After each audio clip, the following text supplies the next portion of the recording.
I watched my sister Rachel light a match and hold it to the most important piece of paper I'd ever received, not knowing that 5 years later she would walk into my office begging for a job at the company I built from nothing. My name is Emma Chen, and this is the story of how betrayal became my greatest motivation. Before we jump back in, tell us where you're tuning in from, and if this story touches you, make sure you're subscribed, because tomorrow, I've saved something extra special for you. The flames curled around the edges of the Harvard acceptance letter as Rachel held it over the kitchen sink, her green eyes gleaming with satisfaction. I stood frozen in the doorway of our family's modest two-bedroom apartment in Portland, Oregon, watching 17 years of my dreams literally turn to ash. The letter that had arrived that morning while I was at my part-time job at the local grocery store, the letter I'd been waiting for since I was 12 years old, was disappearing before my eyes. "Oops," Rachel said with mock concern, dropping the burning remains into the sink and turning on the water. "Looks like Harvard will have to find someone else to fill their quota this year."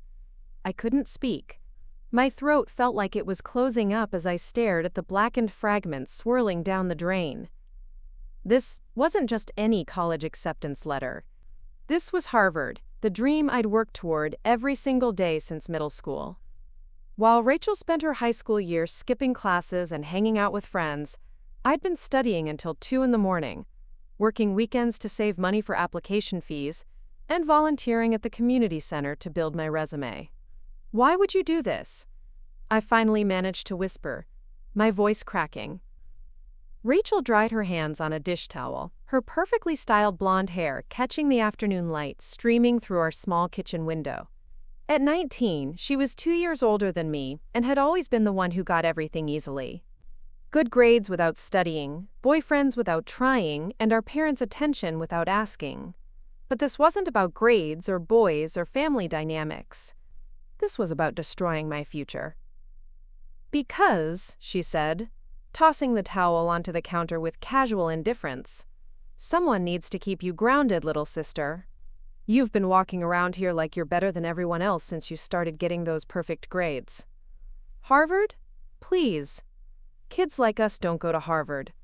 We're from Portland, Oregon, not some fancy East Coast prep school." The cruelty in her voice hit me harder than a physical blow. This wasn't sibling rivalry or jealousy. This was calculated destruction.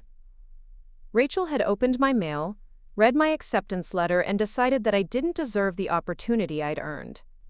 "You opened my mail," I said, finding my voice again. "That's illegal."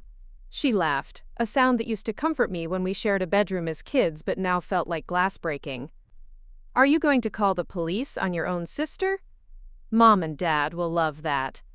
The mention of our parents made my stomach drop. Mom was working her second shift at the hospital where she cleaned rooms, and Dad wouldn't be home from the construction site until after 8. They had no idea what had just happened, and I already knew how this would play out. Rachel would tell them some story about how I was being dramatic, how I was probably lying about getting into Harvard in the first place, because everyone knew kids from our neighborhood didn't get into Ivy League schools. "They're going to ask about the letter," I said, trying to keep my voice steady. "I told them it might come today." Rachel shrugged and opened the refrigerator, pulling out a can of soda like nothing had happened. "I'll tell them it never came. Must have gotten lost in the mail. These things happen all the time." I watched her pop open the can and take a long drink, and something inside me shifted. The shock was wearing off, replaced by something harder and colder. Rachel thought she had won. She thought she had successfully sabotaged my future and would face no consequences. But she had made one crucial mistake. She had underestimated me. "You know what the letter said?" I asked quietly. She paused with the can halfway to her lips. "What?" "It said I got a full scholarship. Complete ride for 4 years plus a stipend for living expenses." Preparing and narrating this story took us a lot of time, so if you are enjoying it, subscribe to our channel. It means a lot to us. Now, back to the story. It said they were impressed by my essay about growing up in a working-class family and wanting to use education to create opportunities for others. Rachel's face went pale. "You're lying." "Am I?" I pulled out my phone and showed her the email notification I'd received that morning before leaving for work. They sent an email too. Want to read it? She stared at the phone screen and I watched the realization dawn on her face. She hadn't just burned a college acceptance letter. She had burned a full-ride scholarship to Harvard University, an opportunity that would have lifted not just me, but potentially our entire family out of the financial struggles we'd faced my whole life. Emma, she started, but I cut her off. Don't, I said, pocketing my phone. Just don't. I turned and walked to the bedroom we shared, closing the door behind me. My hands were shaking as I sat on the edge of my twin bed, staring at the wall where I'd hung my academic certificates and honor roll awards. Rachel had called them show-off trophies, but they represented something more to me.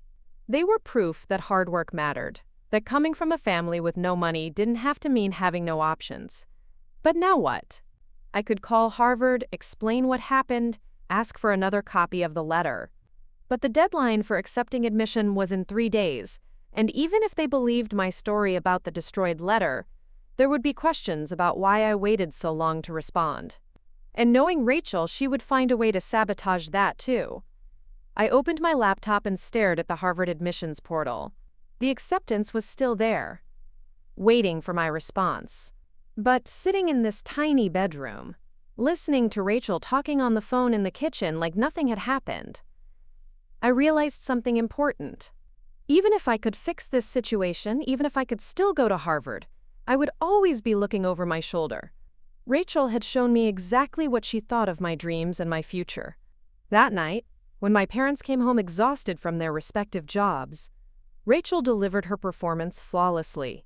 She sat at our small dining table, which was really just a fold-out card table covered with a plastic tablecloth, and told them with perfect fake sympathy that no letter had arrived.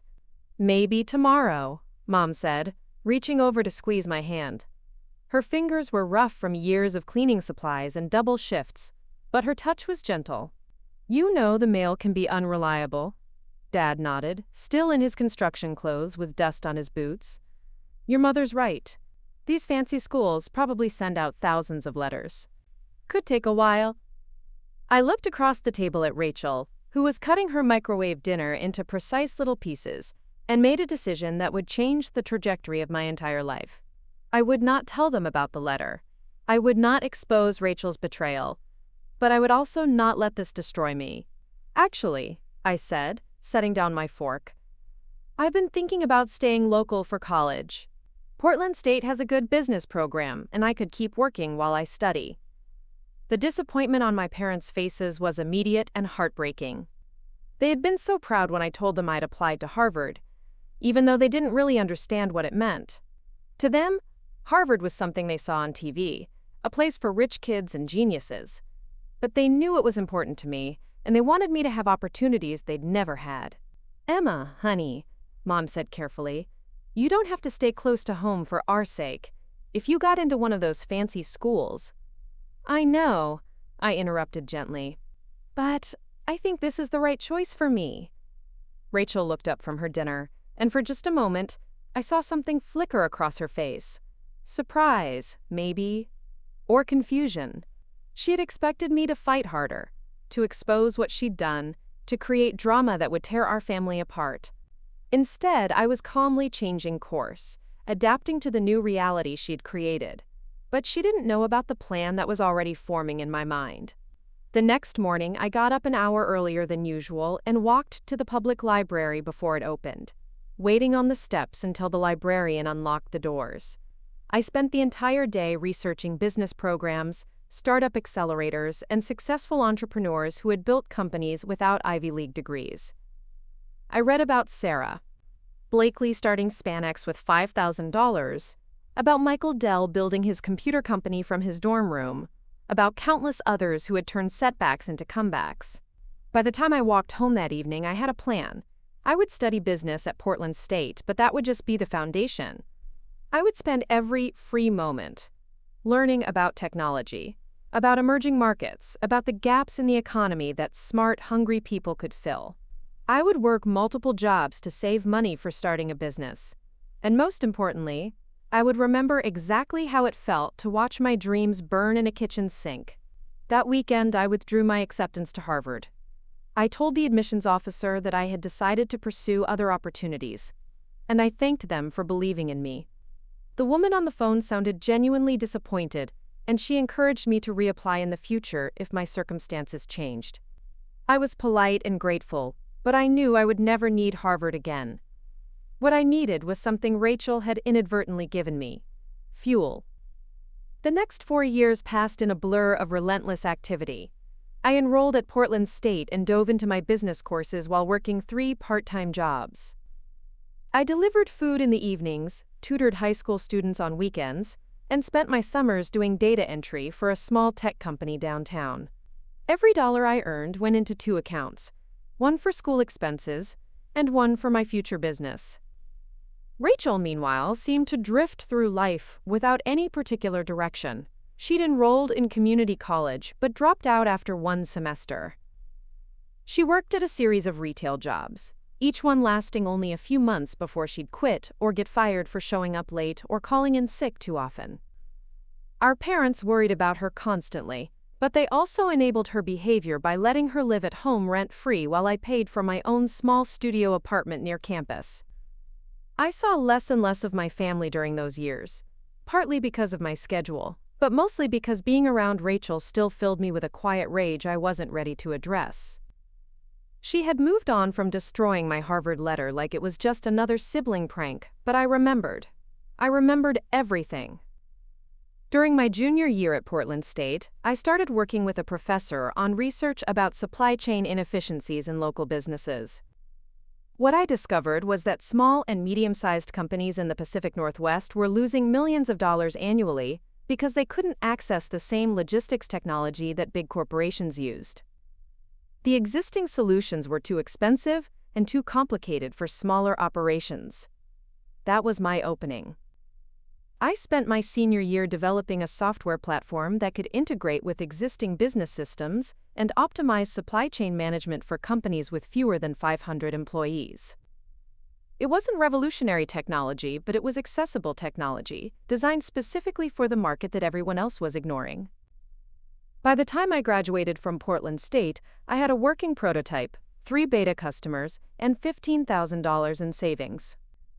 I also had something more valuable: a deep understanding of what it meant to want something desperately and to work for it without any safety net.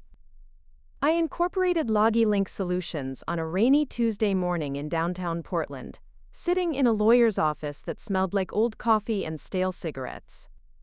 The incorporation papers cost me $800, which felt like a fortune at the time, but seeing my name listed as founder and CEO made every sacrifice of the past 4 years worth it.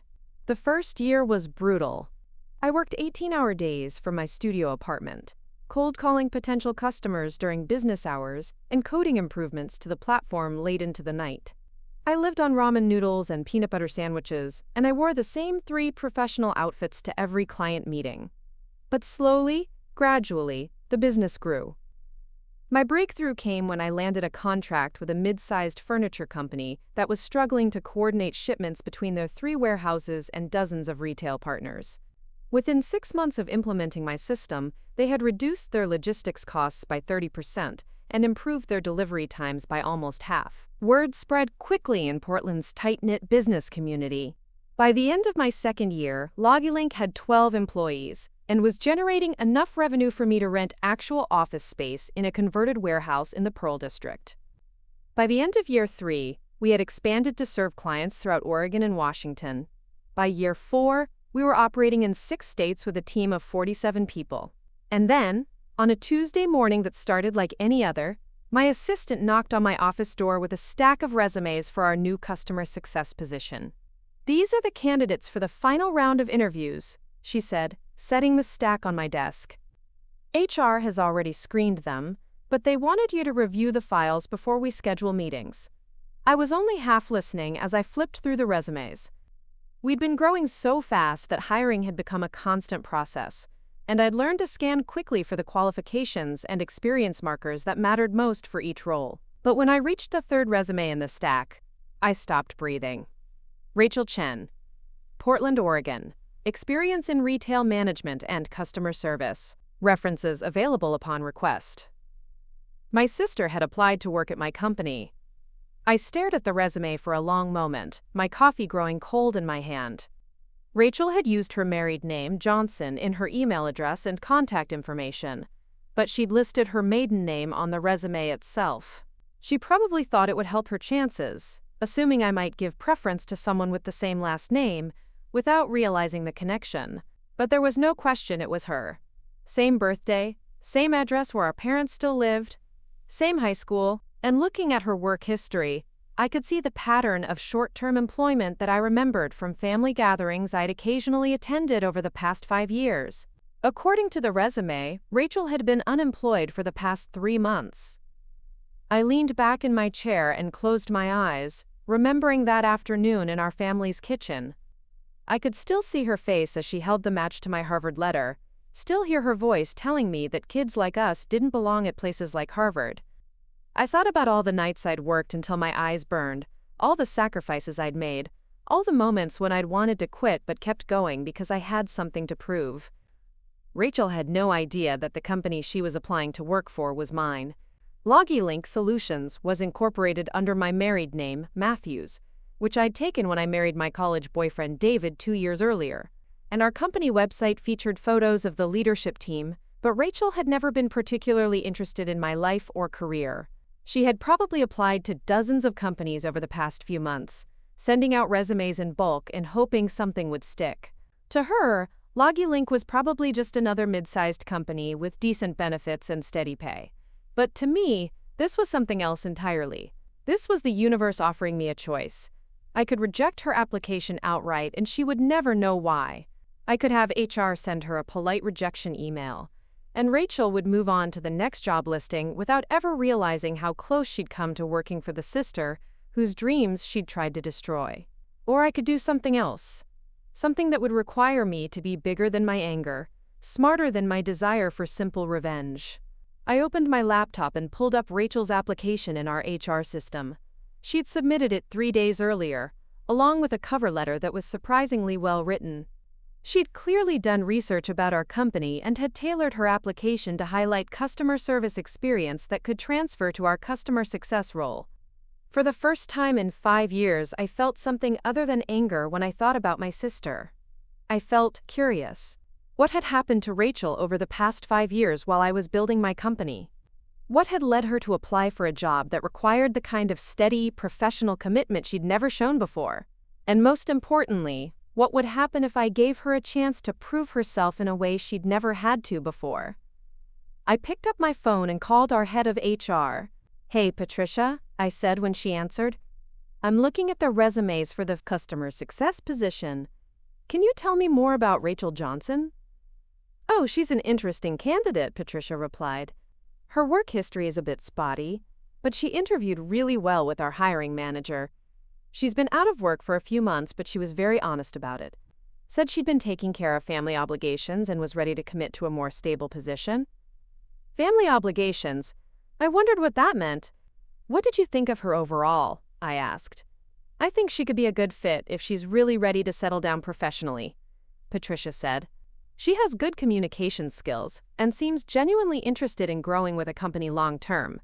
But you know how it is with people who have employment gaps. It's always a bit of a risk." After I hung up, I sat in my office for a long time, staring out at the Portland skyline. 5 years ago, Rachel had burned my acceptance letter to Harvard because she didn't believe I deserved the opportunity.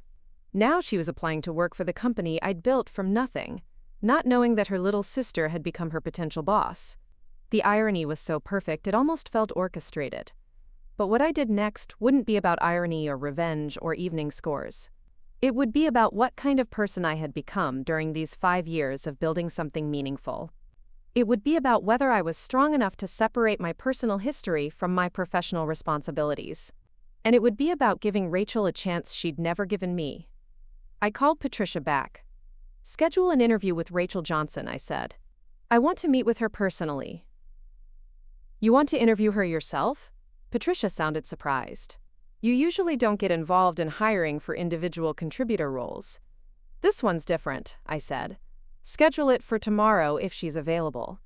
"And Patricia? Don't mention my involvement beforehand." Just tell her she's meeting with senior leadership as part of our final interview process. After I hung up, I walked to the window and looked down at the street below, where people were hurrying to lunch meetings and coffee appointments, all of them pursuing their own versions of success and meaning. Tomorrow, I would sit across from the sister who had tried to sabotage my dreams, and I would have to decide whether those dreams had made me bitter or whether they had made me better. I already knew which answer I wanted it to be. The next morning, I arrived at the office earlier than usual and spent extra time getting ready for the interview. I chose a navy blue suit that projected authority without being intimidating, and I reviewed Rachel's resume and application materials one more time. Whatever happened in this meeting, I wanted to handle it with professionalism and grace. At 10:30, Patricia's voice came through my office intercom. "Emma, your 10:30 interview is here." "Send her in," I said, standing up and smoothing my skirt. A moment later, my office door opened, and Rachel walked in. She looked different than I remembered. Older, obviously, but also more serious. Her blonde hair was pulled back in a neat bun, and she was wearing a black pantsuit that was professional if not expensive. She carried herself with less of the casual confidence I remembered from our shared childhood, and more of the careful politeness of someone who really needed this job. She was 3 steps into my office before she recognized me. The recognition hit her like a physical blow. She stopped walking, and I watched the color drain from her face as she stared at me. For a moment, neither of us spoke. "Hello, Rachel," I said finally, gesturing to the chair across from my desk. "Please, have a seat." She remained frozen in place, her mouth slightly open in shock. I could practically see her mind racing, trying to process the situation she'd walked into. "Emma?" she whispered finally. You work here?" "I own here," I corrected gently. "Logi Link Solutions is my company. I'm the founder and CEO." The words seemed to hit her like a series of physical blows. She gripped the back of the chair I'd offered her, her knuckles turning white. "I don't understand," she said, her voice barely audible. "How is this possible?" I walked around my desk and stood in front of her, close enough to see the confusion and fear in her green eyes. "It's possible because after you burned my Harvard acceptance letter, I decided to build something even better than what Harvard could have given me."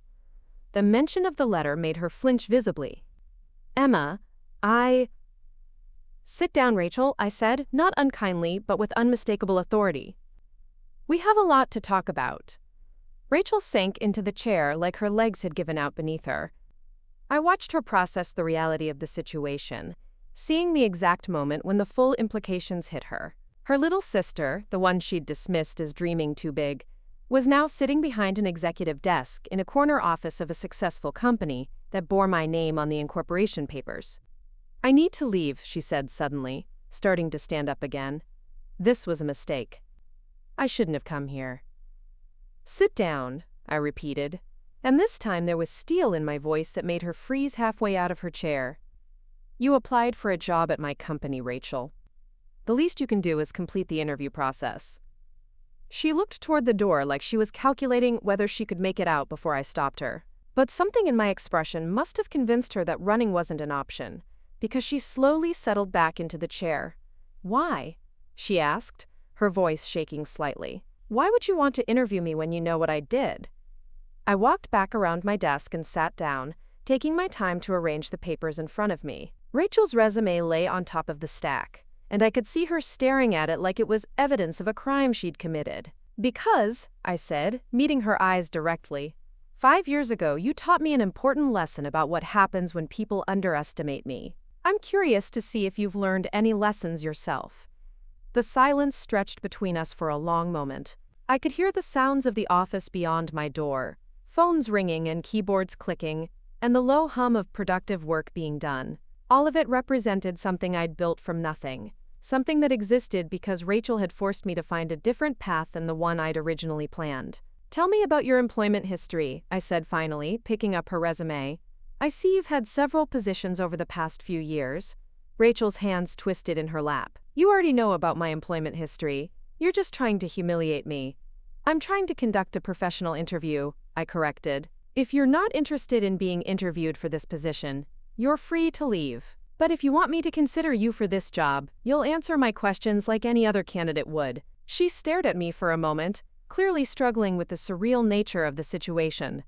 Then, slowly, she began to speak. "I worked at Nordstrom for 8 months after I left community college," she said, her voice quiet but steady. "I was in customer service, then moved to sales. I left because the schedule wasn't compatible with some personal obligations I had." I made a note on a pad of paper, just like I would with any other interview. "What kind of personal obligations?" "Family things," she said vaguely.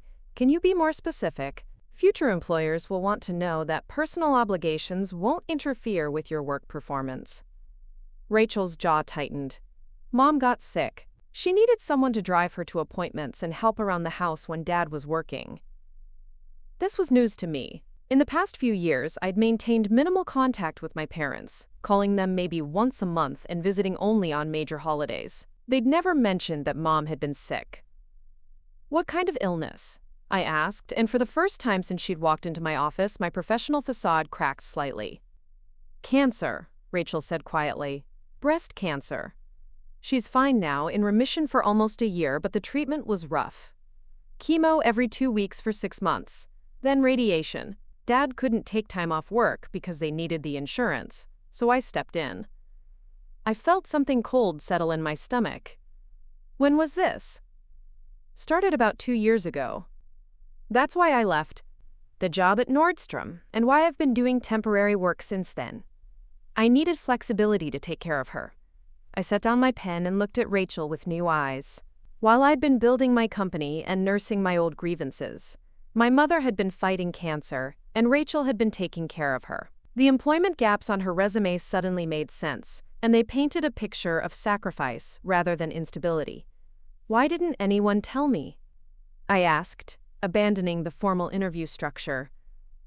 Rachel looked surprised by the question. "You made it pretty clear after college that you didn't want to be involved in family stuff anymore. You moved out, got married, started your business. Mom didn't want to bother you when you were doing so well." The words hit me like a slap. I thought about all the brief phone calls over the past 2 years, how I'd kept them short and focused on surface-level updates. I thought about the family gatherings I'd skipped, telling myself I was too busy with work to drive across town for dinner. "I would have helped," I said, and I meant it. "Would you?" Rachel asked, and there was something challenging in her voice now. "Or would you have seen it as an inconvenience, something that might interfere with your success story?" I wanted to argue with her, but I couldn't. The truth was, I'd worked so hard to separate myself from my family that I might have seen Mom's illness as exactly that, an inconvenience that would pull me away from the business I was building. "Tell me about your other jobs," I said, returning to the interview questions but with less edge in my voice. Rachel straightened in her chair, seeming to sense the shift in my tone. "After Nordstrom, I worked part-time at a boutique downtown while Mom was in treatment. The owner was flexible about my schedule, which I needed. Then I did some freelance work, mostly administrative tasks for small businesses. And for the past 3 months, I've been unemployed." Why unemployed? Because Mom finished treatment and I thought I was ready to commit to something full-time again, but the job market is tougher than I expected, especially when you have gaps in your employment history that you have to explain. I studied her face as she spoke. The Rachel sitting across from me was different from the one who had burned my Harvard letter. There was a weariness in her eyes that spoke of real responsibility, real sacrifice. She'd grown up, and the growing up had clearly been difficult. "What interests you about Logi Link Solutions?" I asked. For the first time since recognizing me, Rachel seemed to relax slightly. "I researched the company before applying. What you've built here is impressive. You're solving real problems for businesses that usually get overlooked by the big tech companies. The customer success role appeals to me because it's about building relationships and helping people solve problems, which is what I've been doing in various forms for the past few years. Even if those people include your sister, who you clearly have complicated feelings about." Rachel was quiet for a moment. "Especially then," she said finally. "Emma, I know what I did 5 years ago was unforgivable. I was jealous and petty, and I convinced myself that I was protecting you from disappointment. But really, I was just trying to make myself feel better about my own failures." I leaned back in my chair, surprised by her honesty. I burned your Harvard letter because I couldn't stand the idea that you were going to leave me behind, she continued. You were always the smart one, the driven one, the one with plans and goals. I felt like I was drowning, and instead of figuring out how to swim, I tried to drag you down with me. And now I'm sitting in your office, asking you for a job, and realizing that you didn't need Harvard to become successful. You did it anyway, probably better than you would have if you'd followed the traditional path. She looked around my office, taking in the awards on the walls and the view of downtown Portland through the windows. I'm proud of you, even though I have no right to be. The admission hung in the air between us. I'd spent 5 years imagining this moment. The day when Rachel would have to confront what she'd done and acknowledge my success despite her sabotage. But I'd never imagined it would feel like this, complex and sad, and strangely anticlimactic. What makes you think you'd be good at this job? I asked. Because I understand what it's like to need help and not know where to find it, Rachel said. When Mom was sick, I spent months trying to navigate insurance companies and treatment centers and support services.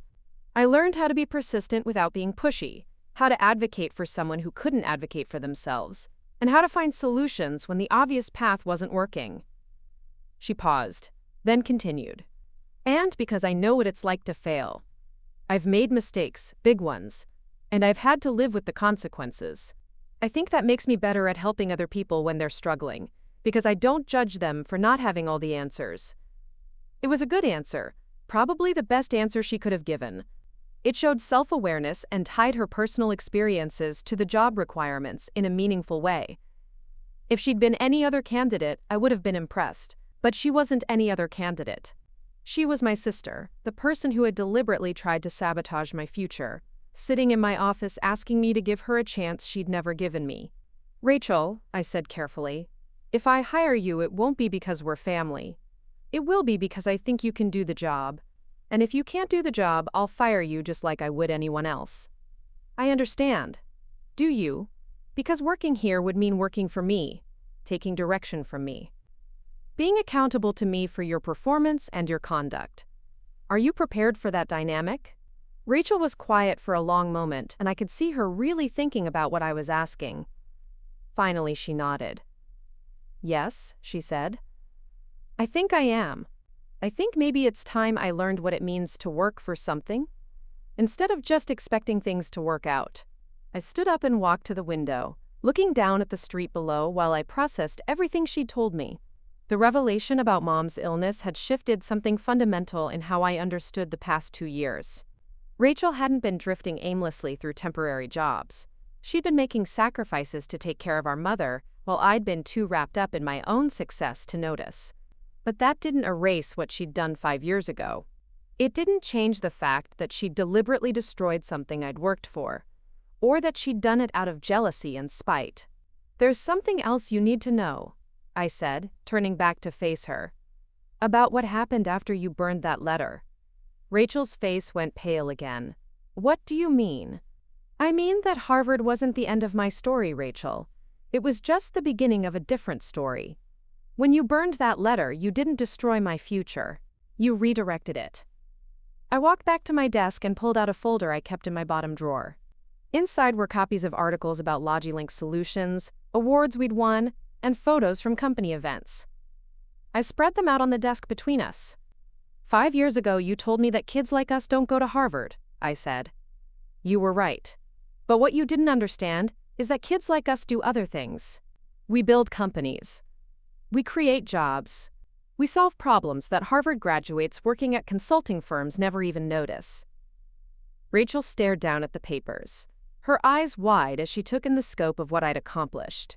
This company employs 47 people, I continued. We've helped hundreds of small businesses optimize their operations and save money. We've generated millions in revenue and grown every single year since I founded it. And I did it all without a Harvard degree. Emma, she whispered, but I wasn't finished. But here's what you really need to understand, Rachel. I didn't build this company to prove you wrong. I built it because you showed me something important about myself. You showed me that I'm the kind of person who gets stronger when people try to knock me down. You gave me a gift, even though you didn't mean to. Rachel was crying now, silent tears running down her cheeks. "I'm so sorry," she said. "I'm so incredibly sorry for what I did." "I know you are," I said gently, "and I forgive you.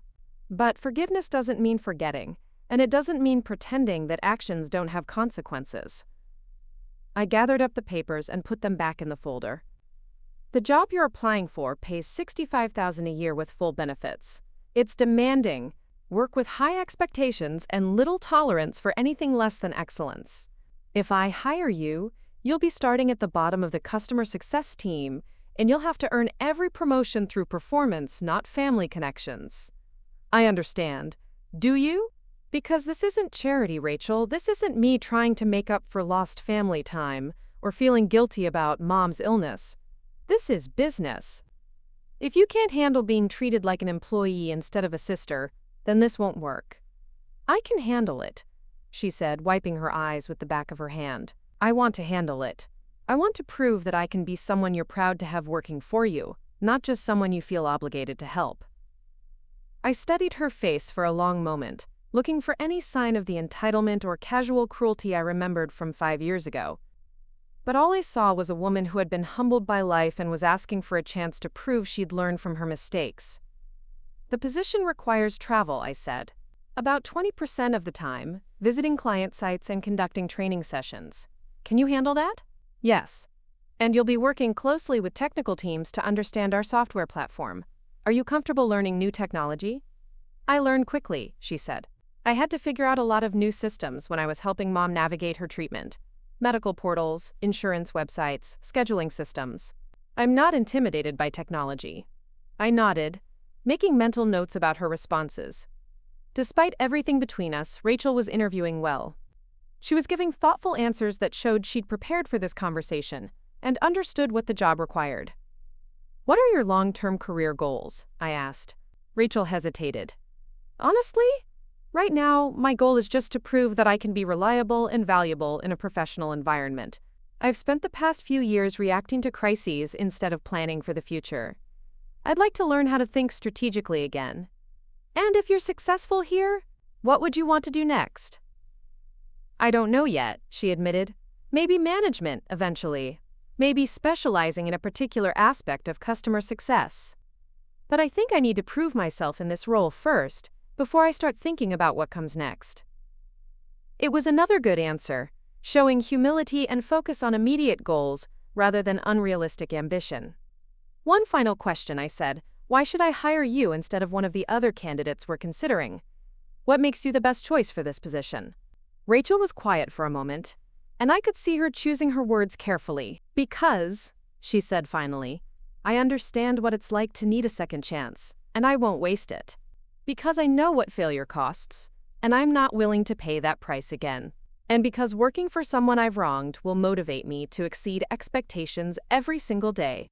She paused, then added, "And maybe because having me here will remind you of how far you've come. Not because you need the reminder, but because sometimes it's good to see your success through someone else's eyes." I felt something shift inside me as she spoke. The anger I'd carried for 5 years didn't disappear, but it transformed into something else. Not forgiveness exactly, but a recognition that holding on to that anger wasn't serving me anymore. "The team you'd be working with doesn't know about our family connection," I said, "and I'd prefer to keep it that way, at least initially. Can you handle being introduced as just another new hire?" "Absolutely." "Good." I stood up and walked around the desk again. "Rachel, I'm going to offer you this job. Not because you're my sister, but because I think you can do the work, and because everyone deserves a chance to prove they've grown past their mistakes." Her face lit up with a mixture of relief and gratitude that was almost painful to witness. "But," I continued, "there are conditions. You'll be on a 90-day probationary period, during which your performance will be evaluated more strictly than other employees. You'll report directly to Jennifer Torres, our customer success manager, and she'll have no idea about our relationship. And if you ever let personal issues interfere with your work or create drama in this office, you'll be terminated immediately." "I understand," Rachel said, standing up as well. "Thank you, Emma. You won't regret this." "I better not," I said, but there was warmth in my voice now. "Welcome to LogiLink Solutions, Rachel. Your first day is Monday.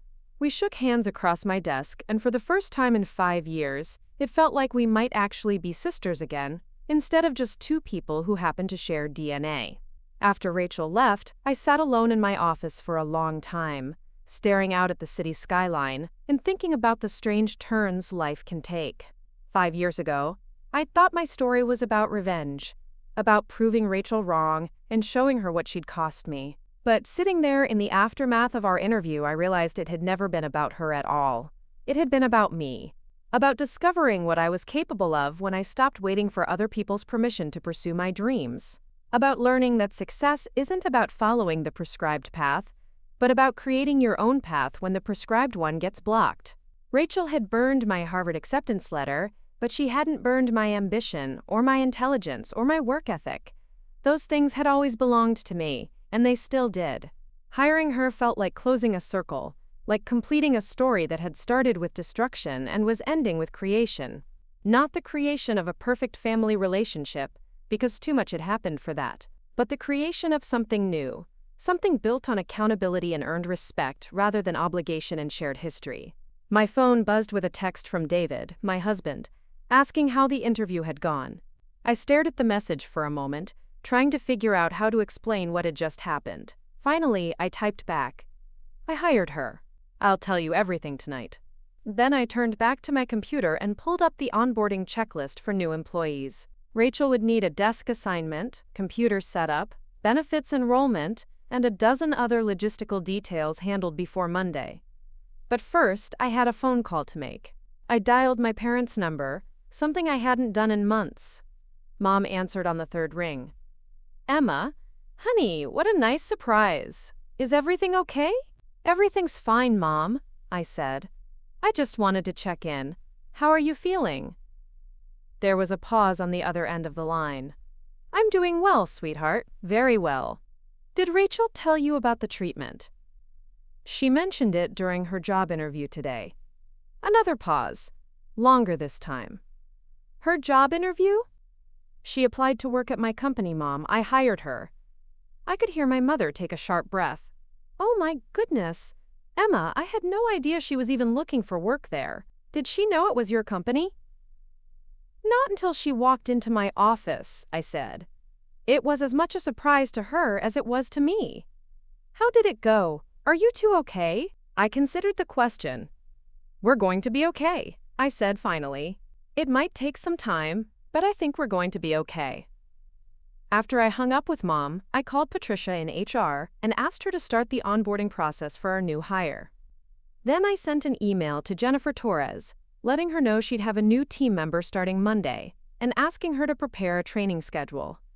By the time I left the office that evening, Rachel Johnson was officially an employee of LoggyLink Solutions. In a file cabinet in HR, there was a folder with her name on it containing her resume, her signed offer letter, and her emergency contact information. But in my mind, there was something more important than paperwork.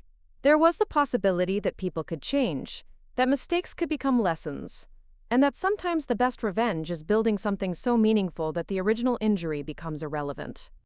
I drove home through the early evening traffic, past the apartment building where I'd lived during college, past the grocery store where I'd worked while applying to universities, past all the landmarks of the life I'd built since that day when my Harvard dreams went up in flames. And for the first time in 5 years, I felt grateful for those flames. They'd burned away one path but illuminated another, better one. They'd taught me that I didn't need anyone's permission or approval to create the life I wanted. Rachel would start work on Monday, and we'd see what kind of employee she turned out to be.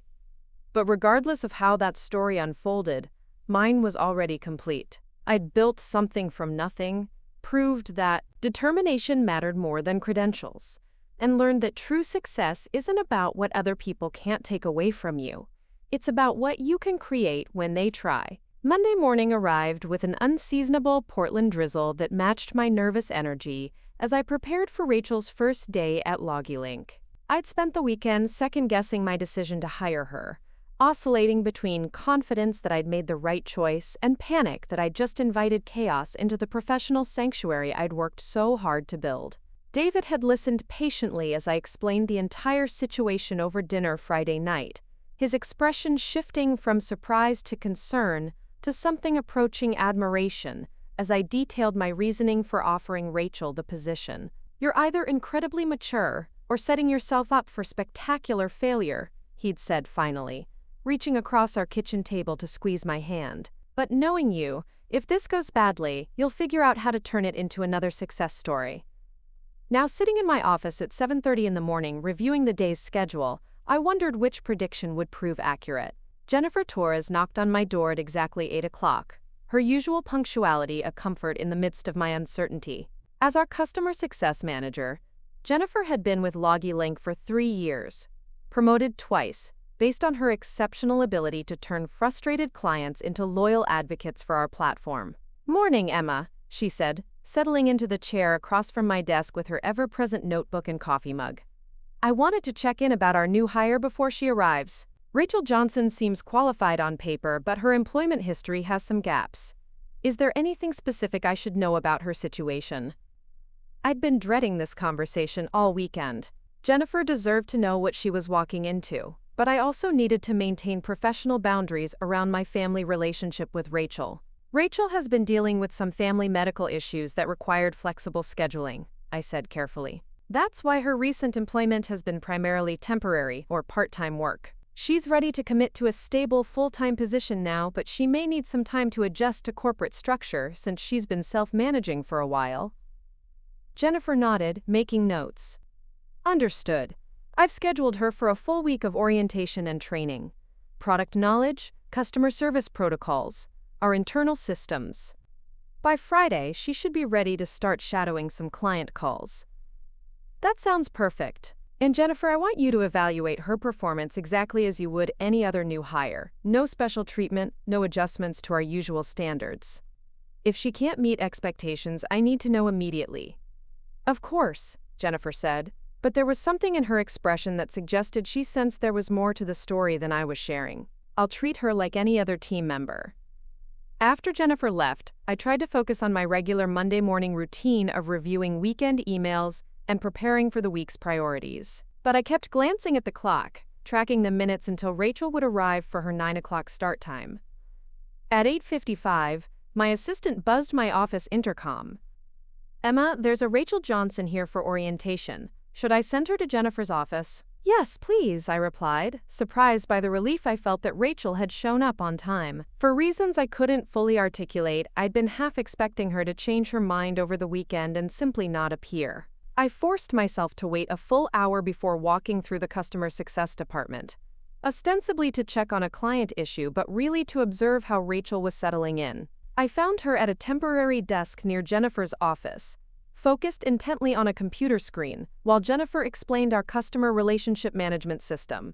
Rachel had dressed appropriately in dark slacks and a blue blouse that projected competence without being flashy. Her hair was pulled back in the same neat style she'd worn to the interview, and she was taking detailed notes in a spiral notebook as Jennifer spoke. "The key thing to remember," Jennifer was saying, "is that our clients aren't just buying software. They're buying peace of mind. Most of them have been struggling with logistics inefficiencies for years before they find us, so they're often frustrated and skeptical when they first sign up."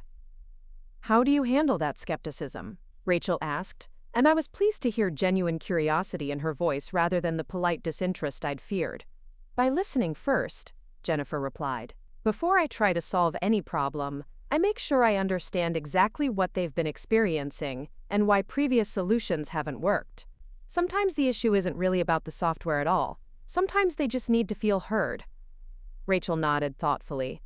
"That makes sense. When my mom was going through cancer treatment, the healthcare providers who helped us most weren't necessarily the ones with the most technical knowledge. They were the ones who took time to understand our specific situation." I felt a small surge of pride at how naturally Rachel had connected her personal experience to the job requirements. It showed she was thinking strategically about how to apply her background, rather than just going through the motions of training.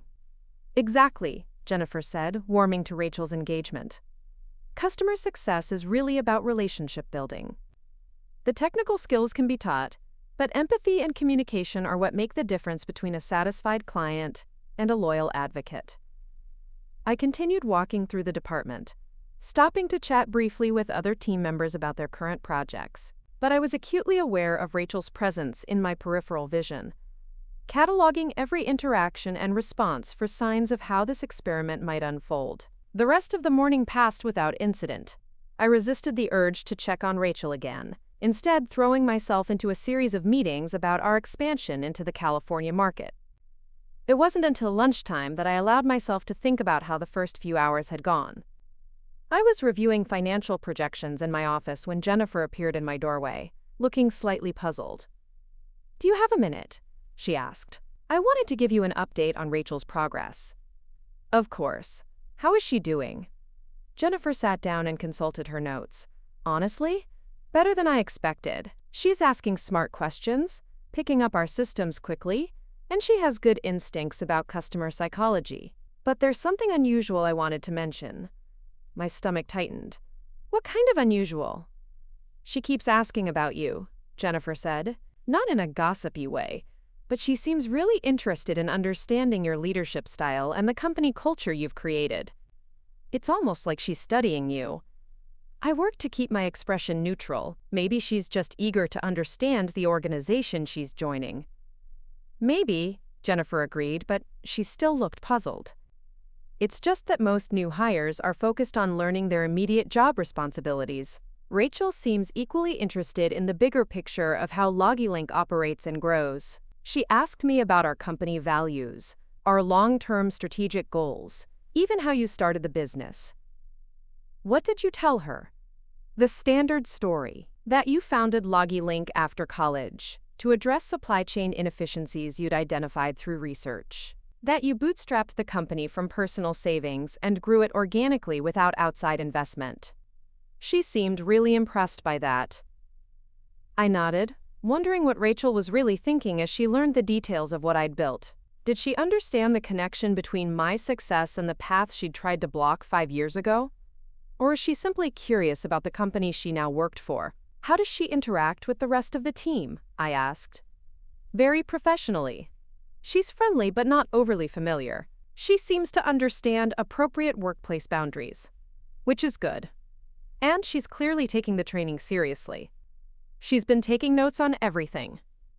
After Jennifer left, I found myself unable to concentrate on the financial projections. Instead, I kept thinking about Rachel's questions and what they might mean. Was she genuinely interested in understanding LogiLink's culture, or was she looking for weaknesses she could exploit? Was her professional behavior authentic, or was she simply performing until she felt secure enough to revert to old patterns? The uncertainty was exhausting, and I realized I'd underestimated how emotionally draining it would be to have Rachel in my workplace. Every interaction would be filtered through years of complicated history. Every mistake she made would feel personal. Every success would raise questions about whether I was being too lenient because of our family connection. By Wednesday, I'd developed a routine of walking through the customer success department twice a day, timing my visits to coincide with Rachel's training sessions so I could observe her progress, without making it obvious I was checking up on her. What I saw was consistently encouraging. Rachel arrived early each morning, stayed late to review training materials, and approached every task with focused attention. But it was her interaction with other employees that surprised me most. I'd expected her to either withdraw into herself or try too hard to be liked. Instead, she found a natural middle ground, engaging in appropriate small talk without oversharing, asking for help when she needed it without being demanding, and showing genuine interest in her colleagues' work without being intrusive. "She's fitting in well," Jennifer reported during our Wednesday check-in. "The team likes her. She brings good energy to the office without being disruptive. Any concerns?" "Just one small thing. She's been eating lunch alone every day. Not antisocial exactly, but she seems to prefer solitude during breaks. I'm wondering if she's feeling overwhelmed or if she's just naturally introverted." I knew the answer to that question. Rachel had always been social, the type of person who thrived on interaction and attention. If she was isolating herself during lunch breaks, it was probably because she was being careful not to reveal too much about herself to her new colleagues. She was protecting both of us by maintaining distance until she better understood the office dynamics. Thursday brought Rachel's first real test. Jennifer had scheduled her to shadow a client call with one of our most difficult accounts, a family-owned furniture company in Eugene that had been threatening to cancel their contract due to ongoing integration issues with their existing inventory system. I positioned myself in the break room adjacent to the customer success department, ostensibly making coffee but really listening to how Rachel handled her first exposure to a frustrated client. "Mr. Peterson," I heard Jennifer's voice through the thin wall. "I have Rachel Johnson with me today. She's new to our team, but she'll be helping coordinate the resolution of your integration issues." "More people," came Peterson's gravelly voice through the speakerphone. "That's exactly what I need. Another person who doesn't understand my business telling me how to run it." There was a brief pause, and I held my breath waiting to see how Rachel would respond to the hostility. "Mr. Peterson," Rachel's voice came through clearly, professional but warm. "I can hear how frustrated you are, and I don't blame you. You're trying to run a business while dealing with technology that isn't working the way it was promised. That would be incredibly stressful." "You got that right," Peterson said, his tone slightly less aggressive. "Before we talk about solutions, would you mind helping me understand exactly what's been happening? I know there's documentation, but I'd rather hear it from you directly. What has this integration issue been costing you in terms of time and efficiency?" It was a perfect response. Rather than jumping immediately into technical troubleshooting, Rachel had acknowledged Peterson's frustration and asked him to tell his story. I found myself nodding approvingly as I listened to her guide the conversation. For the next 20 minutes, Rachel asked thoughtful questions, summarized Peterson's responses to ensure she understood correctly, and gradually built rapport with a client who had been hostile to every other LogiLink representative he'd dealt with. "You know what?" Peterson said toward the end of the call. "You're the first person from your company who's actually listened to what I've been saying. When can we schedule a follow-up?" After the call ended, I lingered in the break room, processing what I'd heard. Rachel had been exceptional. She'd demonstrated exactly the kind of emotional intelligence and customer focus that made the difference between adequate and outstanding performance in customer success roles. But more than that, she'd shown growth. The Rachel I remembered from 5 years ago would have taken Peterson's initial hostility personally and responded defensively. The woman I'd just listened to had absorbed his frustration, redirected it productively, and turned a potentially lost client into an engaged partner. I was still thinking about the call when Jennifer knocked on my office door later that afternoon. "I wanted to update you on Rachel's performance with the Peterson account," she said, settling into her usual chair. "How did it go?" "Brilliantly. She handled his attitude perfectly, got him to open up about the real issues behind his complaints, and actually identified a configuration problem that our technical team had missed. Peterson requested that she be his primary point of contact going forward." I felt a complicated mixture of pride and surprise. "That's excellent news." "It is, but it also raises a question. Rachel's performance this week has been consistently above average for a new hire. Her customer instincts are exceptional, she's learning our systems faster than usual, and she's already building strong relationships with both clients and colleagues. I'm wondering if we should accelerate her training timeline." "What do you mean?" "Normally, we keep new hires in training for 2 weeks before they start taking independent client calls. But Rachel seems ready to begin handling her own accounts. With supervision, of course, but I think she could be productive sooner than we originally planned." I considered the suggestion carefully. On one hand, Rachel's performance had exceeded my expectations, and it made business sense to utilize her skills as quickly as possible. On the other hand, I worried about whether accelerating her timeline might create pressure that could lead to mistakes or conflicts. "What does Rachel think about the possibility?" I asked. "I haven't discussed it with her yet. I wanted to check with you first. But based on her engagement level and the questions she's been asking, I think she'd welcome the challenge." "Let me think about it overnight," I said. "We can discuss it again tomorrow." That evening, I found myself in an unexpected position. For the first time since hiring Rachel, I was considering a decision that was purely about business performance rather than family dynamics. Jennifer's recommendation was based entirely on professional criteria, and Rachel had earned the opportunity through her own merit. It was exactly what I'd hoped for when I offered her the job, but it was also more complicated than I'd anticipated. Success created its own set of challenges when family relationships were involved. I called David from my office before heading home, needing to talk through the situation with someone who understood both my business priorities and personal history. "So, she's doing well?" he asked after I explained Jennifer's recommendation. "Exceptionally well. Better than I expected, honestly." "That's good news, isn't it?" "It should be," I said, staring out at the city lights beginning to twinkle in the early evening darkness. "But it's also complicated. If I accelerate her timeline, other employees might wonder why she's getting special treatment. If I don't, I might be holding her back because of our personal history." "What would you do if she wasn't your sister?" The question was simple, but it cut straight to the heart of my dilemma. "I'd probably follow Jennifer's recommendation. Rachel has demonstrated that she's ready for more responsibility." "Then that's your answer," David said gently. "You hired her because you thought she could do the job. Now she's proving she can do it better than expected. Don't punish her for succeeding." Friday morning, I called Jennifer into my office early to discuss Rachel's advancement. "I've decided to accept your recommendation," I said. "But I want to be very careful about how we handle it. Rachel should understand that this opportunity is based entirely on her performance this week, not on any special consideration." "Of course. And I want to be clear that my recommendation is based purely on professional assessment. Rachel has earned this advancement." "I know she has," I said, and I realized I meant it. Whatever complicated feelings I had about our family history, Rachel's work performance spoke for itself. "Should I discuss it with her this morning?" "Yes, but let me talk to her first. There are some things I need to clarify directly." An hour later, I found Rachel at her desk, reviewing client files in preparation for the day's training sessions. She looked up when I approached, her expression immediately shifting to professional attention. "Rachel, do you have a few minutes? I'd like to speak with you in my office." I saw a flicker of concern cross her face, but she simply nodded and followed me down the hallway. Once we were seated in my office with the door closed, I got straight to the point.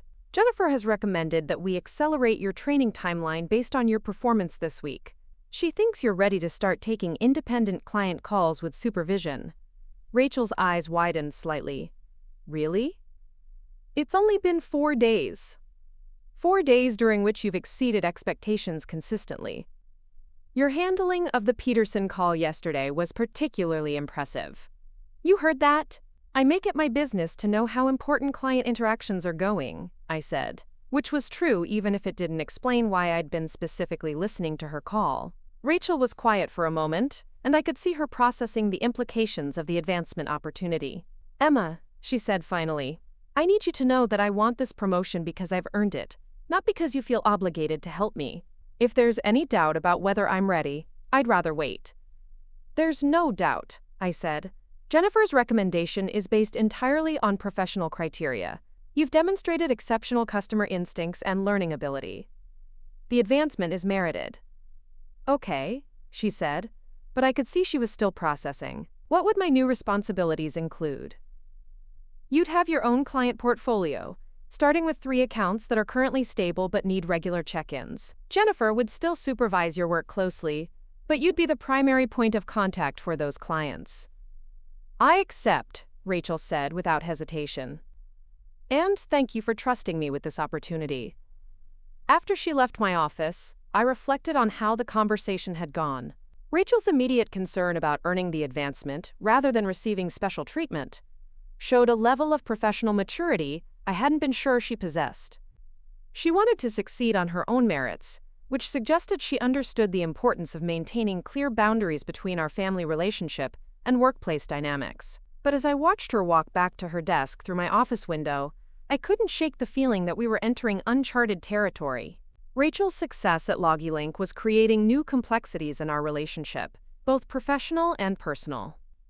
For 5 years, I'd been the successful sister, and she'd been the one struggling to find direction. Now she was becoming a valued employee at my company, shifting our dynamic in ways I wasn't sure either of us was prepared for. The upcoming weeks would test whether we could maintain the delicate balance between family history and professional respect, between forgiveness and accountability, between the people we'd been and the people we were becoming. 3 months into Rachel's employment at LoggyLink, The first real crisis emerged on a Tuesday morning that started like any other. I was reviewing quarterly projections when my phone rang with a call from Marcus Webb, our biggest client, and the CEO of Pacific Northwest Distribution, a company that handled logistics for over 200 retail stores across 4 states. "Emma, we need to talk." Marcus's voice was tight, with barely controlled anger. "There's been a major screw-up with your system, and my operations team is telling me we might have to shut down 3 distribution centers today." My stomach dropped. Pacific Northwest Distribution represented nearly 15% of our annual revenue, and Marcus had been one of our earliest adopters when LogiLink was still a startup. Losing them would be devastating both financially and reputationally. "What happened?" I asked, already pulling up their account information on my computer. "Your new customer success person, Rachel Johnson, made unauthorized changes to our inventory tracking protocols yesterday.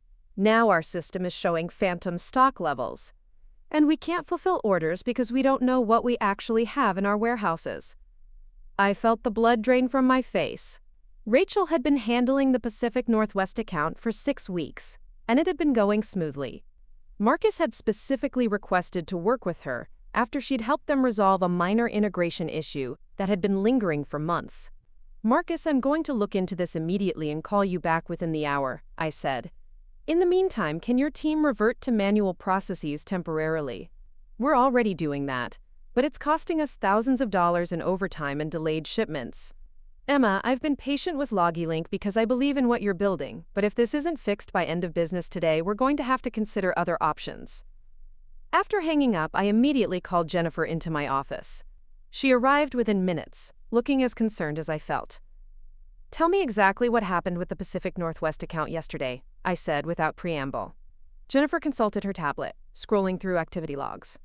Rachel had a scheduled check-in call with their operations manager, Tony Rodriguez. According to her notes, he mentioned some inefficiencies in their inventory tracking and asked if there were configuration adjustments that could streamline the process. And Rachel identified several optimization opportunities and suggested some protocol changes. Tony approved them, so she implemented the modifications during the call. I rubbed my temples, feeling a headache building. Did she follow proper change management procedures?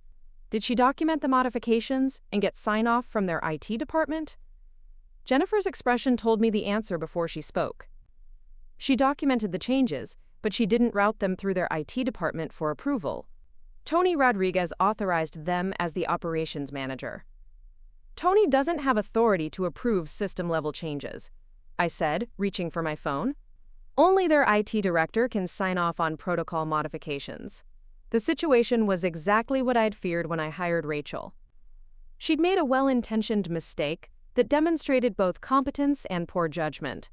She'd correctly identified optimization opportunities and implemented effective solutions, but she'd failed to follow proper procedures and had caused a crisis that could destroy one of our most important client relationships. "Where is Rachel now?" I asked.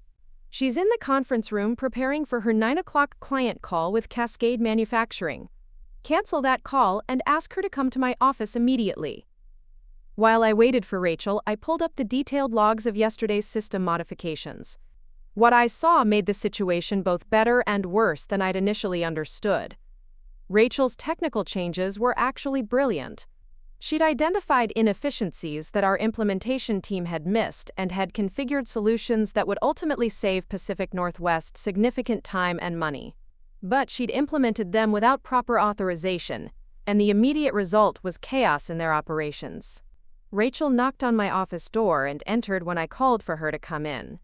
She was carrying a folder of client notes and looked prepared for what she assumed would be a routine check-in meeting. "You wanted to see me?" she asked, settling into the chair across from my desk. "We have a problem with the Pacific Northwest distribution account," I said, watching her face carefully. "Marcus Webb called this morning. The system changes you made yesterday have created major operational issues." I saw the exact moment when Rachel understood the severity of the situation. Her face went pale and she set down her folder with shaking hands. "What kind of issues?" she asked, her voice barely above a whisper. "Their inventory tracking is showing incorrect stock levels. They can't fulfill orders because they don't know what they actually have in their warehouses." They're threatening to terminate their contract if we can't fix it by end of business today. Rachel closed her eyes and took a deep breath. I implemented the configuration changes that Tony Rodriguez requested. He said they would solve the inefficiency problems his team was experiencing. Tony Rodriguez doesn't have authority to approve system-level modifications, I said, trying to keep my voice calm and professional. Those changes require sign-off from their IT director. Did you verify his authorization level before implementing the changes? No, Rachel admitted. He's been my primary contact for the account, and he seemed knowledgeable about their systems. I assumed he had the authority to approve operational changes. I felt a familiar surge of frustration, the same feeling I'd experienced 5 years ago when Rachel had made assumptions that led to destructive consequences. But this time, the stakes weren't just personal. This mistake could damage my company's reputation and cost us a crucial client relationship. Rachel, this is exactly the kind of situation I was concerned about when I hired you, I said, unable to keep the edge out of my voice. You made a decision that could have severe consequences without following proper procedures or verifying authorization. I know, she said, and I could see tears forming in her eyes. I messed up. What can I do to fix it? I don't know if you can fix it, I said honestly. Marcus is furious and he has every right to be. Pacific Northwest is one of our biggest clients, and this kind of operational disruption could cost them hundreds of thousands of dollars. Rachel was quiet for a moment, staring down at her hands. When she looked up, there was something different in her expression, not the defensive anger I might have expected, but a determined resignation. I need to call Marcus Webb directly, she said. This is my mistake, and I need to take responsibility for it. Absolutely not, I said immediately. You've done enough damage already. I'll handle the client relationship from here. Emma, please, Rachel said, leaning forward in her chair. I know you don't trust me right now, and I understand why, but I created this problem, and I think I know how to solve it. By doing what? Making more unauthorized changes? By explaining exactly what I implemented and working with their IT team to modify the configuration so it achieves the efficiency improvements Tony wanted without disrupting their existing processes. I stared at her, trying to assess whether her proposal was motivated by genuine problem-solving ability or desperation to avoid being fired. Rachel, Marcus is ready to terminate our contract. This isn't the time for experimentation or learning experiences. It's not experimentation, she said, her voice gaining strength. The changes I made are technically sound. The problem is that I implemented them too broadly and didn't account for their existing workflow dependencies. I can fix that. How? By creating a hybrid configuration that gradually phases in the optimization protocols, while maintaining compatibility with their current inventory tracking methods. It will take longer to achieve the full efficiency gains, but it will eliminate the operational disruption. Despite my anger and concern, I found myself impressed by Rachel's analysis. She clearly understood both the technical aspects of what had gone wrong and the business implications of the crisis she'd created. Even if your solution is viable, I said, Marcus isn't going to want to hear from you directly. He's furious and he blames you personally for this situation. Then you call him, Rachel said. But let me be on the call to explain the technical details and answer any questions their IT team has. I caused this problem, and I need to be part of fixing it. I considered her proposal, weighing the risks and benefits. On one hand, including Rachel in the client call could make the situation worse if she said something that further damaged our relationship with Pacific Northwest. On the other hand, she was the only person who fully understood the modifications she'd implemented, and we would need that knowledge to develop an effective solution. If I agree to this, I said finally, you will follow my lead completely. You'll answer technical questions when I ask you to, but you won't speak unless I direct you to. And if Marcus asks for your removal from the account, you'll accept that decision without argument. Understood, Rachel said immediately. I picked up my phone and dialed Marcus's direct line. He answered on the first ring. Emma, please tell me you have good news. I have a solution, I said, putting the call on speaker so Rachel could hear. But I need to conference in our technical specialist who worked on your account yesterday, She understands exactly what modifications were made and how we can resolve the issues. There was a pause on Marcus's end. Is that the same person who created this mess in the first place? Yes, and she's also the person best qualified to fix it. Marcus, I understand your frustration, but right now our priority needs to be restoring your operational capacity. We can address accountability issues after we solve the immediate problem. Fine, Marcus said, though his tone remained tense. But I want your IT director on the call too, and I want a detailed timeline for resolution. I nodded to Rachel, indicating she should join the conversation. Marcus, this is Rachel Johnson.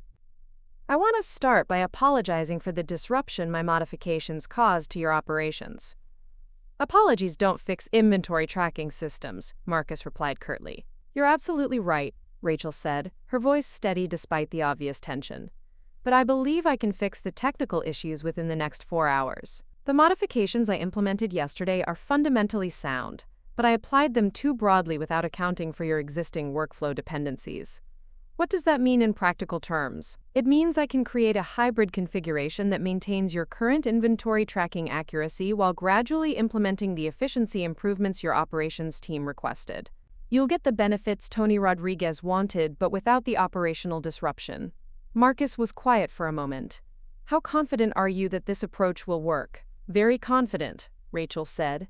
I've already mapped out the configuration changes needed, and I've identified the specific integration points that caused yesterday's problems. With your IT director's approval, I can implement the fixes remotely and have your system fully operational by 2 o'clock this afternoon.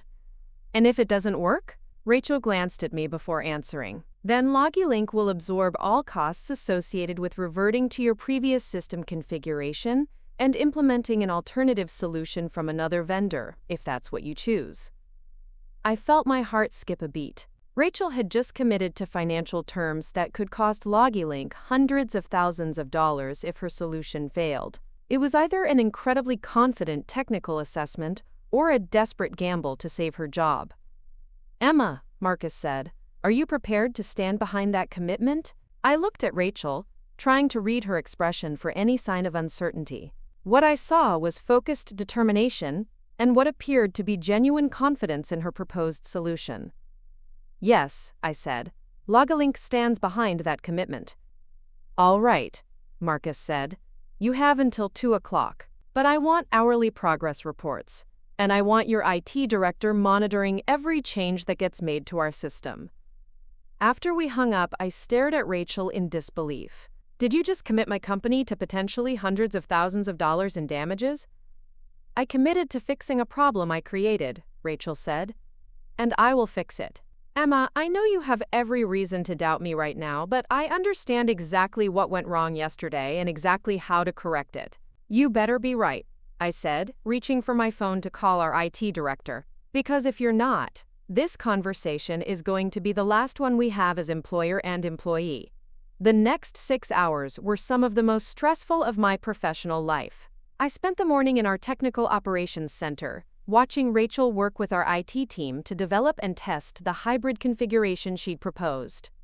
Every 15 minutes, she provided detailed progress reports that I relayed to Marcus Webb.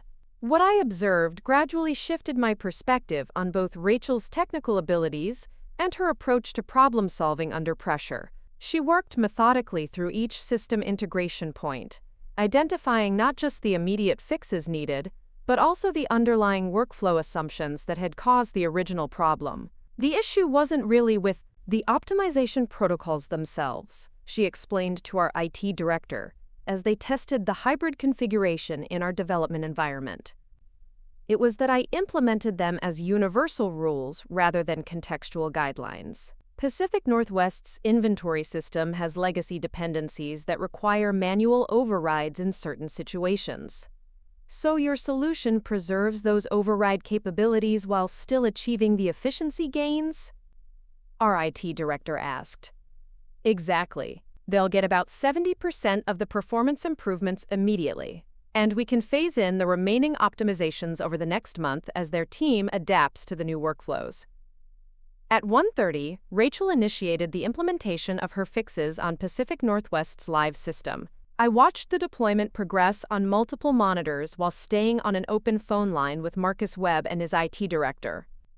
Initial testing looks good, Pacific Northwest's IT director reported. Inventory levels are showing correctly, and order processing is functioning normally. What about the efficiency improvements? Marcus asked. Rachel responded directly, her voice calm and professional. You should see immediate improvements in warehouse picking efficiency and reduced processing time for multi-location orders. The full benefits will become more apparent over the next week as your team adapts to the streamlined workflows. At exactly 2 o'clock, Marcus called to confirm that all systems were functioning properly and that his operations team was satisfied with the resolution. Emma, he said, I want to acknowledge that your team handled this crisis professionally and effectively. The solution Rachel implemented actually gives us better functionality than we had before yesterday's problems. After the call ended, I found myself alone in the conference room with Rachel, both of us exhausted from the day's intensity. That was impressive work, I said finally. You not only fixed the immediate problem, but actually improved their system functionality. Thank you, Rachel said quietly, but I still made a serious mistake that could have cost LogiLink a major client. I understand if you need to remove me from the account or put me on probation. I studied her face, seeing genuine remorse alongside the professional competence she'd demonstrated throughout the crisis. What you did wrong was fail to follow proper authorization procedures, I said. What you did right was take complete responsibility for your mistake and develop an effective solution under extreme pressure. So what happens now? Now you learn from this experience and make sure it never happens again, I said. But Rachel, if you ever make unauthorized changes to a client system again, regardless of the circumstances or outcomes, your employment here will be terminated immediately. Understood, she said. As we walked back to our respective offices, I reflected on how the day had unfolded. Rachel's mistake had been serious and potentially catastrophic, but her response to the crisis had been exemplary. She'd taken full responsibility, developed a technical solution, and committed personally to the success of that solution. It was exactly the kind of accountability and problem-solving ability I valued most in my employees. The fact that it came from my sister, the same person who had sabotaged my Harvard acceptance 5 years ago, added layers of complexity to my assessment that I was still processing. But one thing was clear: Rachel had earned a second chance through her actions, not through family connections, and that distinction mattered more than I'd realized it would. 18 months after Rachel walked into my office for that life-changing interview, I found myself standing at the podium of the Portland Business Journal's annual awards ceremony, accepting recognition as Entrepreneur of the Year. The ballroom at the Hilton was filled with the city's business elite, but my eyes found only one face in the crowd that truly mattered. Rachel sat at LogiLink's company table, wearing a navy dress that I'd helped her pick out for the occasion. She was applauding enthusiastically, her face radiant with genuine pride that had nothing to do with family obligation and everything to do with professional respect. When I started LogiLink Solutions, I said into the microphone, my voice carrying, across the hushed ballroom, I thought success would be measured purely in revenue growth and market expansion. But I've learned that the most meaningful victories come from building something that transforms not just businesses, but people. The past year and a half had been a journey of transformation for both of us. Rachel had evolved from a probationary employee to our senior customer success manager, leading a team of 6 specialists and managing our most complex client relationships. Her crisis management skills, proven during the Pacific Northwest incident, had become legendary within our industry. More importantly, she had become someone I genuinely respected as a professional colleague, separate from our complicated family history. The real measure of a company's success, I continued, isn't just the problems you solve, but the people you empower to become their best selves. After the ceremony, LogiLink's team gathered at a nearby restaurant to celebrate. I watched Rachel interact with her colleagues, noticed how naturally she'd assumed a leadership role, how younger employees sought her guidance, how clients specifically requested her involvement in their projects. Hard to believe she's the same person who used to skip work to hang out at the mall, said Jennifer, joining me at the bar. As our VP of Customer Success now, Jennifer had been instrumental in Rachel's professional development. People change when they find something worth committing to, I replied, accepting a glass of wine from the bartender. She told me about the Harvard letter, Jennifer said quietly. about what happened 5 years ago. I turned to look at her, surprised. Rachel and I had maintained strict boundaries about discussing our personal history at work, and I hadn't realized she'd shared those details with anyone.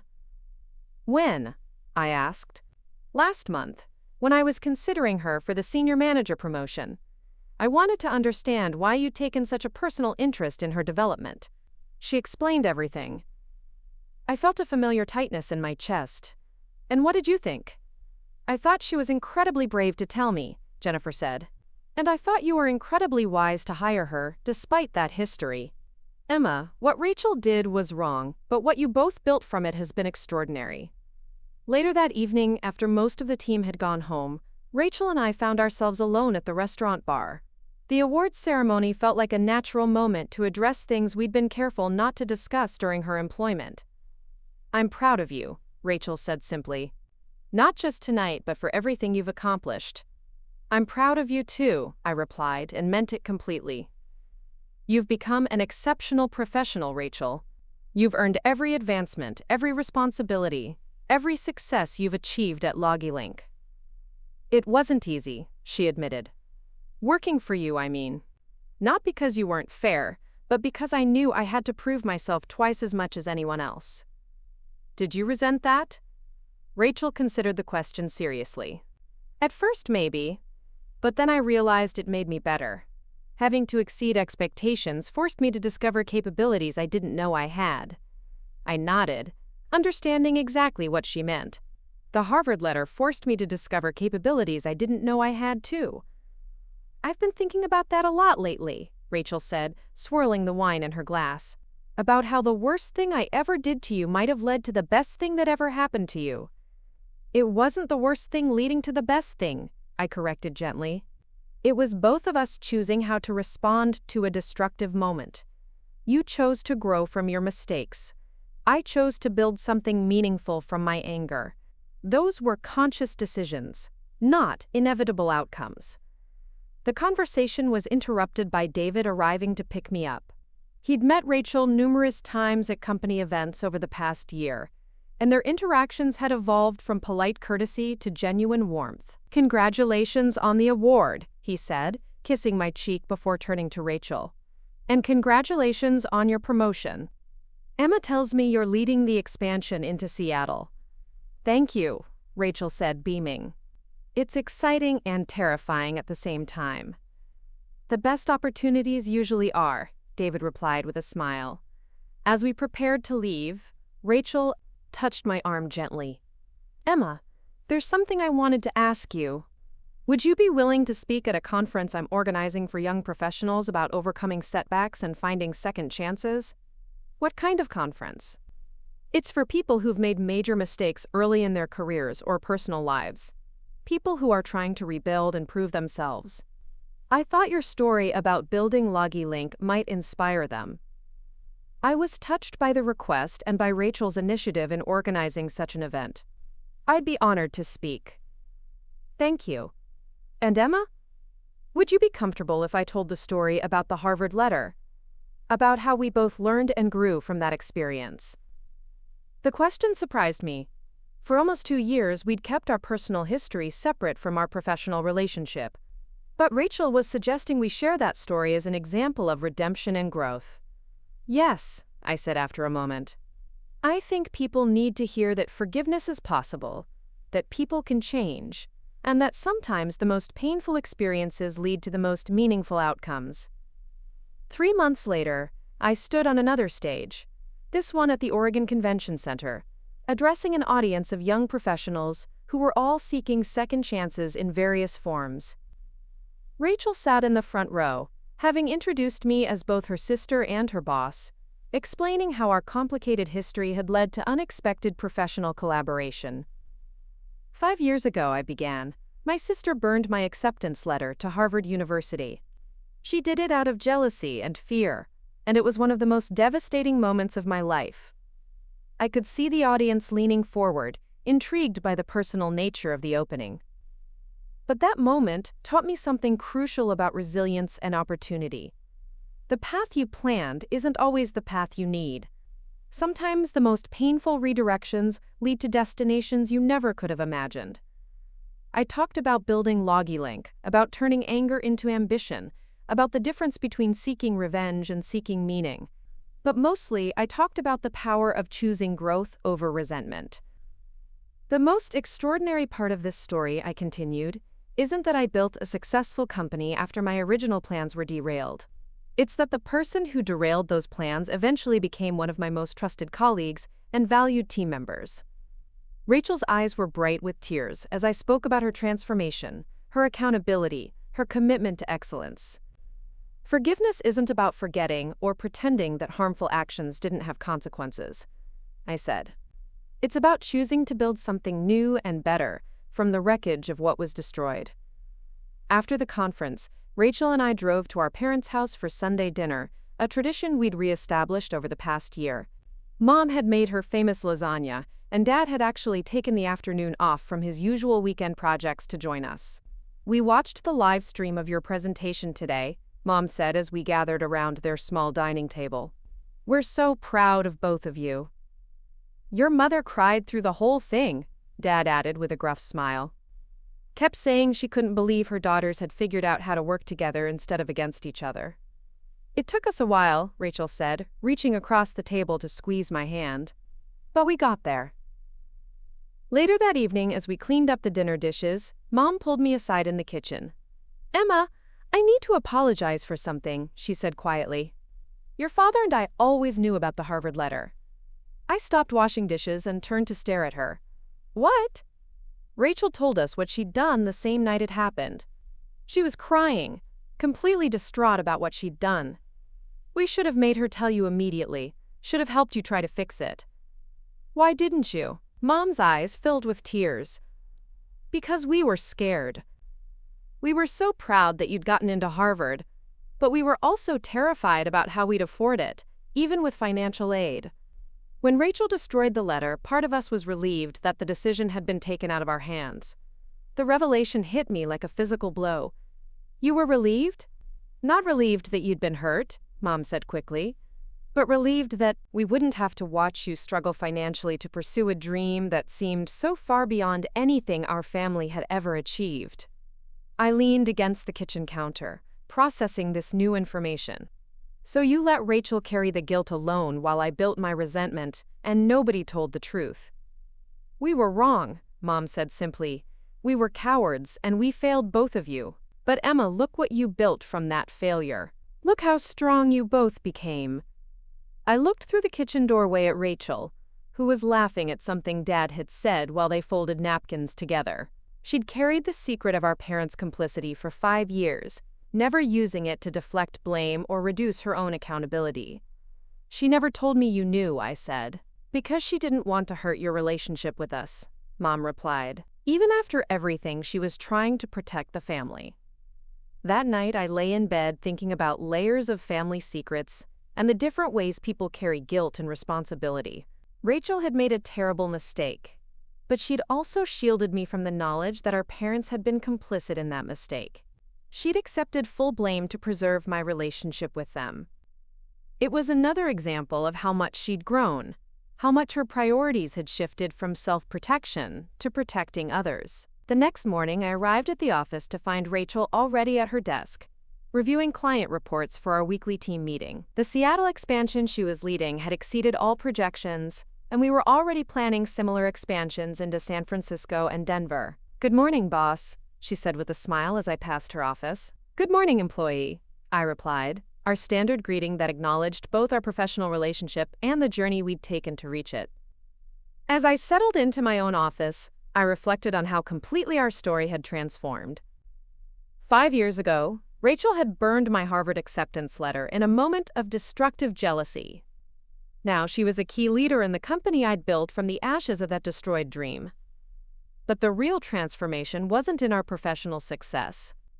It was in our understanding that people can change, that forgiveness can coexist with accountability, and that sometimes the most meaningful relationships are the ones that survive the worst moments and emerge stronger.